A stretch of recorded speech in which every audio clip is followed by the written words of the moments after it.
Hello दोस्तों, कैसे हैं आप सभी। उम्मीद करता हूं आप सभी बहुत ही अच्छे होंगे। तो आज के इस वीडियो में हम पढ़ने वाले हैं क्लास 12 केमिस्ट्री का मोस्ट इम्पॉर्टेंट चैप्टर जो है नाइट्रोजन युक्त कार्बनिक यौगिक, जिसे हम एमीन के नाम से भी जानते हैं। तो आज के इस वीडियो में हम इस चैप्टर का कैसे प्राप्त करें महत्वपूर्ण अभिक्रियाओं को जानेंगे।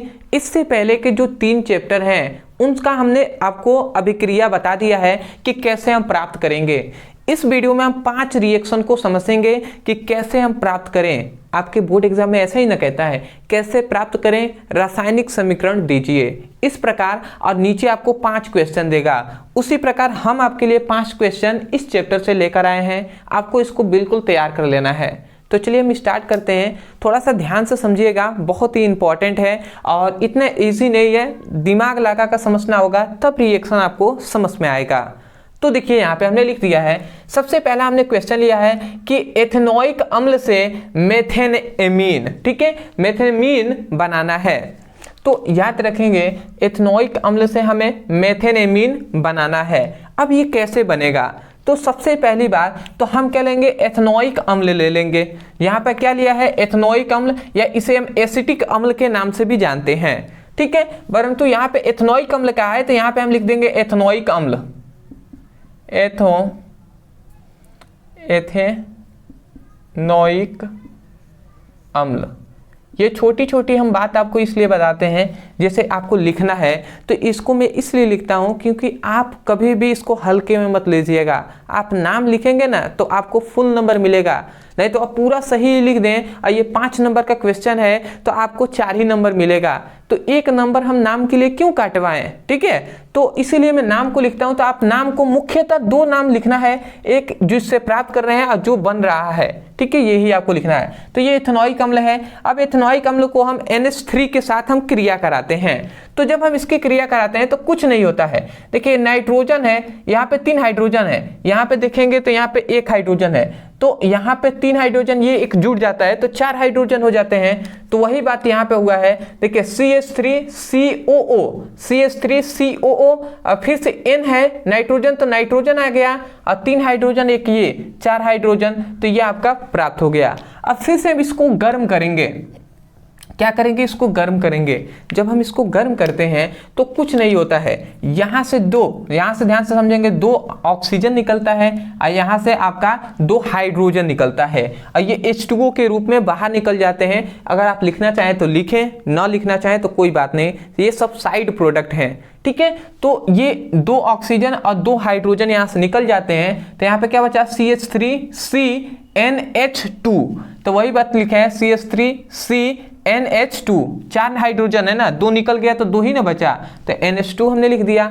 फिर से उसके बाद हम क्या करते हैं, Br2 के साथ और KOH पोटेशियम हाइड्रोक्साइड के साथ हम जब क्रिया कराते हैं तो अब हमें क्या मिलता है, अब हमें कुछ नहीं, यहाँ से देखिए, यहाँ से जो कार्बन है ना, ये कार्बन क्या हो जाता है, बाहर निकल जाता है, और बाहर निकल जाए तो CH3NH2 बन जाता है, CH3NH2। और यही क्या है, यही है ना मेथेनेमीन, ठीक है। तो मैं लिख दे रहा हूँ मेथेनेमीन, ठीक है। तो ये जो भी ये नाम आपको दिखाई दे रहा है ना, ये सभी IUPAC नाम है, ठीक है। तो इसको IUPAC नाम में ही ज़्यादातर पूछता है। तो IUPAC नाम आपको सीख लेना है कि कैसे IUPAC नाम लिखा जाता है। अदरवाइज मैंने नहीं कराया है। बहुत से ऐसे स्टूडेंट हैं जो कह रहे थे कि सर IUPAC नामांकन कैसे करते हैं, आप बता दीजिए। तो मैं आपको बता दूं, बहुत ही जल्द आपको IUPAC नामांकन पर वीडियो मिलेगा और उसमें हम बेसिक से आपको बता देंगे कि कैसे आपको सीखना है। मुझसे जो भी स्टूडेंट सीरियस होकर पढ़ाई करते हैं, मैं उनसे कहना चाहूँगा कि थोड़ा सा उस वीडियो में सब्र रखिएगा, क्योंकि यदि आपके पास सब्र नहीं है तो वो इतने आसानी से समझ में नहीं आने वाला, बहुत ही हार्ड वो टॉपिक है, ठीक है। तो इसलिए मैं कह दे रहा हूँ इसी वीडियो में आपको थोड़ा सब्र रखना है। परंतु हाँ, इतना कहूँगा कि उस वीडियो में यदि आप बने रहें तो आपको अंत तक आपको पूरा अच्छे से समझ में आ जाएगा। तो ये आप रिएक्शन समझ गए। तो हमें क्या बनाना था, एथेनोइक अम्ल से मेथेनेमीन बनाना था, जो कि हमारा बनके प्राप्त हो गया है। तो इस रिएक्शन में कुछ समझने वाला बस थोड़ा सा था, अदरवाइज इन सभी को याद करना होगा आपको। तो मैं कहूँगा आप इसको याद कर लीजिएगा, ठीक है। इसके अलावा कोई रास्ता तो है नहीं। दूसरा है मेथेनॉल से एथेनोइक अम्ल बनाना है। अब मेथेनॉल से, मेथेनॉल कहें या मेथिल एमीन कहें, ठीक, सॉरी मेथिल एल्कोहल कहें, दोनों बात एक ही है। तो मेथनॉल से हमें क्या बनाना है, एथेनोइक अम्ल। तो मेथनॉल का सूत्र होता है CH3OH, या तो इसे मेथिल एल्कोहल कहें या मेथेनॉल कहें। तो मैं मेथेनॉल ही लिखूंगा यहाँ पे, मेथेनॉल। अब मैं क्या करूंगा, थोड़ा सा समझिएगा। मेथेनॉल को HBr के साथ हम क्या कराएंगे, क्रिया कराएंगे। तो जब हम इस हाइड्रोजन ब्रोमाइड के साथ हम क्रिया कराते हैं तो कुछ नहीं होता है, जो OH है ना ये यहाँ से निकल जाता है, ये Br है यहाँ पे ऐड हो जाता है, तो ये CH3Br ऐड हो गया, और यहाँ से OH और यहाँ पे एक H है, तो ये मतलब साइड प्रोडक्ट में H2O बाहर निकल जाता है। लिखना चाहें लिखें, नहीं लिखना चाहते हैं न लिखें, कोई दिक्कत नहीं है, समझ रहे हैं। उसके बाद फिर से इसका हम क्या करेंगे, जो पोटेशियम साइनाइड है इससे क्रिया कराते हैं KCN से। तो अब फिर से ये KCN क्या करेगा, ये जो CN है ये Br को यहाँ से निकाल देगा और स्वयं यहाँ पे ऐड हो जाएगा। तो यहाँ पे क्या आ जाएगा, CH3CN आ गया। उसके बाद KBr जो है, KBr ये फिर से बाहर ये निकल जाएगा साइड प्रोडक्ट के रूप में। समझ पा रहे हैं। तो यदि आप लिखना चाहें तो नीचे माइनस करके आप लिख सकते हैं, ठीक है। नहीं लिखना चाहें तो कोई दिक्कत नहीं है। उसके बाद फिर से हम क्या करते हैं, जब हमें मिलता है मेथिल साइनाइड, तो मेथिल साइनाइड, तो जब इसका हम जल अपघटन कराते हैं तो ये आप याद रखिएगा कि जब मेथिल साइनाइड का जब जल अपघटन होता है तो हमें यहाँ पर COH हमें मिल जाता है, मतलब एसिटिक अम्ल मिलता है, ठीक है। तो ये आप याद रखेंगे, तो इसे हम एसिटिक अम्ल कहेंगे या एथेनोइक अम्ल भी कह सकते हैं IUPAC नामांकन में। तो मैं एथेनोइक अम्ल ही लिख दे रहा हूँ, एथेनोइक अम्ल। ये बात आपको याद रखना है, समझ पा रहे हैं। तो ये बात आप याद रखेंगे कि जब भी क्या होता है, मेथिल साइनाइड के साथ जल अपघटन कराया जाता है तो यहाँ से नाइट्रोजन बाहर निकल जाता है और यहाँ से 2 ऑक्सीजन और 1 हाइड्रोजन यहाँ पे ऐड होकर OOH मिल जाता है, जिसे CH3OH मिलता है, जो है एथेनोइक अम्ल। तो ये आप याद करना होगा। कुछ रिएक्शन है जिसको आपको बिल्कुल याद ही करना है, उसके अलावा इसको ज़्यादा आपको मेहनत ही इस पर करना होगा, ठीक है, अदर कोई रास्ता है नहीं। तीसरा आता है जो है कि एथेनेमीन को मेथेनेमीन में परिवर्तित करना। तो देखिए एथेनेमीन्स को मेथेनेमीन में परिवर्तित करना है। अब ये कैसे होगा, तो सबसे पहले एथेनेमीन को हम लेंगे, ठीक है, या एथिल एमीन भी हम कह सकते हैं, ये सभी IUPAC नामांकन है, ठीक है। तो एथिल एमीन हम यहाँ पे कह सकते हैं। तो एथिल एमीन जो है या एथेनेमीन हम लिखते रहे, एथेनेमीन। तो ये एथेनेमीन का सूत्र है जो है CH3CH2NH2, या इसी को आप चाहें तो आप लिख सकते हैं, क्या लिख सकते हैं, C2H5NH2, ये भी आप लिख सकते हैं। तो लिखने का बहुत से तरीके हैं, बहुत तरीके से आप लिख सकते हैं, बट मैं यही कहूँगा कि बेसिक टू हाई अगर नहीं पढ़े होंगे ना तो कभी भी आपको ये कुछ उतना समझ में नहीं आएगा। इसलिए मैं खासकर कहूँगा जितना आपको समझ में आ रहा है ठीक है, नहीं आ रहा है तो थोड़ा सा रट्टा मार कर याद कर लीजिए, कोई रास्ता है नहीं अब, ठीक है ना। तो ये बात है। तो ये क्या है, एथेनेमीन है, ठीक है, CH3CH2NH2। अब इसका क्या कराते हैं, HNO2 के साथ हम क्रिया कराते हैं नाइट्रिक अम्ल के साथ। तो जब हम नाइट्रिक अम्ल के साथ हम जब क्रिया कराते हैं तो यहाँ पे कुछ नहीं होता है। यहाँ से देखिए, यहाँ पे हाइड्रोजन भी है और ऑक्सीजन भी है, तो यहाँ से हाइड्रोजन निकलता है, ऑक्सीजन निकलता है, और वही OH के रूप में यहाँ से जो NH3 है, NH2 है ना, तो NH2 को बाहर निकाल देता है, ये NH2 को बाहर निकाल देता है, यहाँ से ऐड हो जाता है यहाँ पर, ठीक है, O2 के रूप में। यहाँ से हाइड्रोजन ऑक्सीजन निकलकर CH3CH2 और यहाँ से OH ऐड हो जाते हैं, तो यहाँ पर क्या बन जाता है, एथिल एल्कोहल बन जाता है। अब एथिल अल्कोहल का जब हम ऑक्सीकरण करते हैं तो कुछ नहीं होता है, ये ऑक्सीजन यहाँ पर ऐड हो जाता है, ठीक है, और ये हाइड्रोजन जो है ना इसको निकाल देता है। तो देख रहे हैं हाइड्रोजन निकल गया है और ये ऑक्सीजन यहाँ पे ऐड हो गया है, तो CH3C और ये O और H, तो वही CH3COOH बन गया एसिटिक अम्ल। अब फिर से एसिटिक अम्ल का जब हम NH3 के साथ हम क्या करते हैं, क्रिया कराते हैं, तो फिर से क्या होता है, फिर से ये NH3 है ना, तो यहाँ से एक हाइड्रोजन, यहाँ से एक क्या है, ऑक्सीजन, और यहाँ पर जो NH3 है तो यहाँ पर 3 हाइड्रोजन है, तो एक हाइड्रोजन ये, तो एक हाइड्रोजन 2 हाइड्रोजन, तो H2 और O ये बाहर निकल जाते हैं। और उसके बाद अब यहाँ पे क्या बचा, CH3CO और फिर से NH2 तो वही ना CH3CONH2 बन गया। ठीक है, तो ये आपका बनता है। फिर से देखिए कितनी बार आपको कहा जा रहा है, फिर से Br2 या पोटेशियम हाइड्रोक्साइड के साथ जब हम क्रिया कराते हैं तब जाकर क्या होता है कि यहाँ पे जो CO है ना, ठीक है, तो ये CO बाहर निकल जाता है साइड प्रोडक्ट के रूप में, और जब बाहर निकलता है तो उसके बाद CH3NH2 प्राप्त होता है। ठीक है, जिसको हम क्या कह सकते हैं, मेथेन ने मीन कह सकते हैं या मेथिल एमीन कह सकते हैं। तो ये बात आप याद रखेंगे, ये सभी रिएक्शन आपको याद करना है। मैं आशा करता हूँ समझ में आ रहा होगा। ठीक है, आते हैं चौथे पर।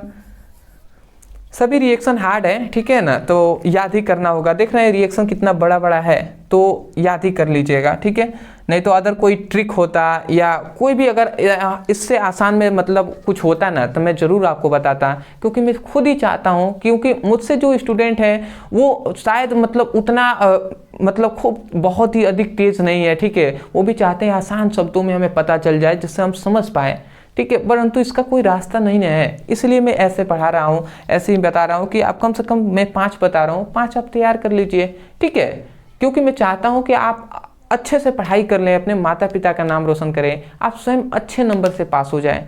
ठीक है, तो इसीलिए आपको बताया जा रहा है। उसके बाद यहाँ पे ठीक है चौथा आ गया कि नाइट्रोमेथेन को डाइमेथिल एमीन में परिवर्तित करना है। अब कैसे ये होगा, तो देखिए हम कुछ नहीं किए हैं, थोड़ा सा मैं यहीं पे आ जाता हूँ। देखिए यहाँ पे कहा गया, ठीक है, नाइट्रोमेथेन हमने ले लिया है जिसका सूत्र होता है CH3NO2 नाइट्रोमेथेन। नीचे आप लिख लीजिएगा, नाइट्रोमेथेन का जब हम क्या करते हैं, हम जल के साथ मतलब हाइड्रोजन के साथ जब हम क्रिया कराते हैं निकिल की उपस्थिति में, तो यहाँ पे कुछ नहीं होता है। ये जो ऑक्सीजन है ना, ये ऑक्सीजन यहाँ से निकल जाता है, और यहाँ से देखिए यहाँ पे कितना हाइड्रोजन है, तो 3 दूना 6 हाइड्रोजन है, तो केवल 2 हाइड्रोजन यहाँ से निकलता है, और यहाँ पे ऑक्सीजन 2 ऑक्सीजन को निकालकर यहाँ पे ऐड हो जाता है, तो CH3NH2 बनेगा। तो यही CH3NH2 बन गया, और यहाँ पे और 4 हाइड्रोजन है और 2 ऑक्सीजन, ये मिलकर बन जाएंगे क्या, मतलब H2O के रूप में बाहर निकल जाएंगे। समीकरण को संतुलित करने के लिए 2 आप लिख सकते हैं,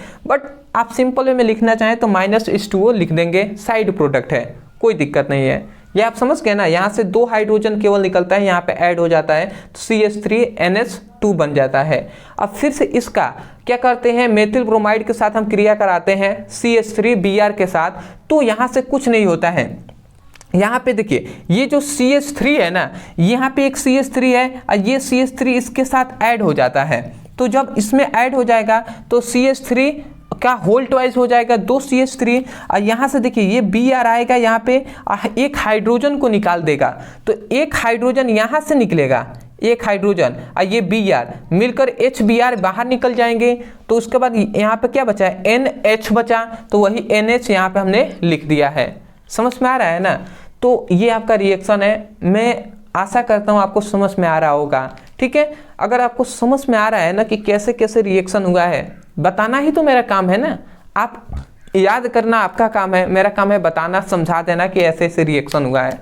मैं यही कहूँगा, समझ में आ रहा होगा ना, तो केवल आपसे रिक्वेस्ट है कि कमेंट सेक्शन में ज़रूर बताइएगा कि आपको समझ में आ रहा है। ठीक है, क्योंकि मुझे कभी कभी डाउट होता है, ठीक है, कोई टॉपिक है मैं समझाता हूँ तो मुझे भी कंफर्म रहता है कि हाँ समझ गए होंगे, ठीक है ना, परंतु ऐसे ऐसे टॉपिक जब मैं पढ़ाता हूँ ना तो मुझे भी डाउट होता है, पता नहीं आपको समझ में आ रहा है या नहीं आ रहा है।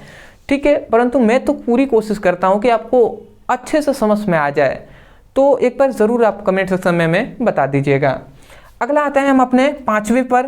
ठीक है, इससे पहले मैं कह दूं कि देखिए भले ही मैंने इसका नाम नहीं लिखा है, परंतु आप लिख लीजिएगा। इसका नाम क्या लिखेंगे, नाइट्रोमेथेन लिख देंगे, और इसका अंतिम वाला केवल आप लिख लेंगे डाइमेथिल एमीन आप लिख लेंगे। अदरवाइज इसका आप चाहें तो लिख सकते हैं, नहीं चाहें तो कोई दिक्कत नहीं है। ठीक है, अगला आता है जो हमारा 5वां, जो है मेथेनेमीन को क्या है, एथेनेमीन में परिवर्तित करना। अब मेथेनेमीन को एथेनेमीन में परिवर्तित करना है। देखिए इसका थोड़ा सा आप समझिएगा, अभी हमने इधर पढ़ा था तो क्या हमने पढ़ा था, देखिए यहाँ पे हमने पढ़ा था कि एथेनेमीन को मेथेनेमीन में परिवर्तित करना, तो ये हमने परिवर्तित किया है। अब इसमें फिर से अब दूसरा क्या आ जा रहा है कि मेथेनेमीन को एथेनेमीन में परिवर्तित करना। देख रहे हैं ना, मेथेनेमीन को एथेनेमीन में। अब कैसे परिवर्तित होगा, तो फिर से हम मेथेनेमीन को लेंगे। ठीक है, और उसके बाद नाइट्रिक अम्ल के साथ क्रिया कराएंगे। तो जब हम क्रिया कराते हैं तो कुछ नहीं, यहाँ से एक हाइड्रोजन, यहाँ से एक ऑक्सीजन निकलता है और यहाँ पे जो NH2 है ना इसको बाहर निकाल देता है और यहाँ पे केवल OH जुड़ जाता है। ठीक है, तो ये क्या हो गया, माइनस NH2 के रूप में ये दोनों बाहर निकल जाएंगे और यहाँ पे ऐड हो जाएगा OH जो मेथिल एल्कोहल बन जाएगा। अब मेथिल एल्कोहल को लाल फास्फोरस के साथ और जो क्या होता है Br2 के साथ हम जब क्रिया कराते हैं तो कुछ नहीं होता है, ये Br1 जाता है और यहाँ पे जो OH है ना इसको बाहर निकाल देता है और यहाँ पे ऐड हो जाता है तो CH3Br बन गया। और जब CH3Br मतलब मेथिल ब्रोमाइड बना, उसके बाद जो KCN के साथ फिर से हम क्रिया कराएंगे तो ये CN जाएगा Br को निकाल देगा। तो जब ये Br को निकालेगा ना तो Br को निकाल देगा तो ये CN जाकर इसमें ऐड हो जाएगा तो CH3CN बन गया। अब फिर से CH3CN का हम क्या करते हैं, हाइड्रोजन के साथ क्रिया कराते हैं। तो देखिए हमने यहाँ पे कितना हाइड्रोजन लिया है, 4 हाइड्रोजन है। तो 2 हाइड्रोजन समझिएगा, 2 हाइड्रोजन CN के साथ जुड़ेगा और 2 ही हाइड्रोजन नाइट्रोजन के साथ जुड़ेगा। तो समझे CH3C और फिर से H2 क्यों, क्योंकि 2 हाइड्रोजन CN के साथ तो CH2 और फिर से 2 हाइड्रोजन नाइट्रोजन के साथ जुड़ेगा तो NH2 बन गया। यही तो है आपका कौन है, एथेनेमीन है। तो मैं आशा करता हूं दोस्तों कि आपको समझ में आ रहा होगा कि ये रिएक्शन कैसे हुआ है। तो मैं यही कहूँगा, समझ में आया है तो एक प्यारा सा लाइक कर दीजिएगा। चैनल पे नए होंगे तो चैनल को ज़रूर सब्सक्राइब कीजिएगा क्योंकि आपकी सपोर्ट की बहुत ज़्यादा ज़रूरत है। तीसरी बात, डिस्क्रिप्शन बॉक्स में लिंक है तो उस पर क्लिक कीजिए, वहाँ से अपने सभी सब्जेक्ट की अच्छे से पढ़ाई कीजिए। तो मिलते हैं एक नए टॉपिक के साथ, तब तक के लिए धन्यवाद।